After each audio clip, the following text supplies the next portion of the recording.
अंधेरी सलग तालुका बार्शी टाकळी जिल्हा अकोला। मला आज या ठिकाणी सह्याद्री कृषी सन्मान पुरस्कार जो मिळत आहे तो माझं कृषी व्यवस्थापन कृषी पणन व्यवस्थापन या विषयावर माझी निवड झालेली आहे। मी सांगू इच्छितो कच्चा माल मातीच्या भावे विकताशी चौकटीने घ्यावे, मग कैसे जन सुधारावे पिकवणे ते उपाशी।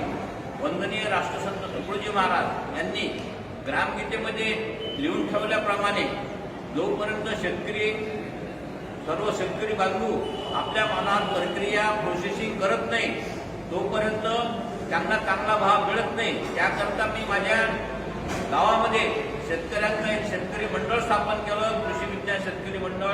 त्यांच्या मार्फत मी ग्राम बीज उत्पादन कार्यक्रम राबवतो आणि तो गेल्या 8-9 वर्षापासून यशस्वी झालेला आहे।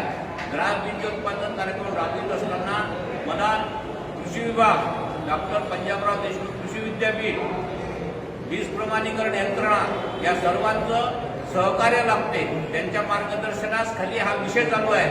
त्याचप्रमाणे मी गेल्या 17 वर्षापासून सेंद्रिय शेती करत आहोत। त्या सेंद्रिय शेतीमध्ये कृषी भूषण पुरस्कार सुद्धा भेटलेला आहे। मी आज या ठिकाणी सांगू इच्छितो शेतकरी बांधवांनी आपला स्वतःची प्रगती साधायची असेल तर सेंद्रिय शेती करावी आणि आपल्या मालावर प्रक्रिया करावी।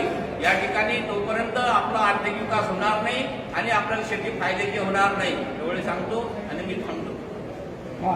ठीक।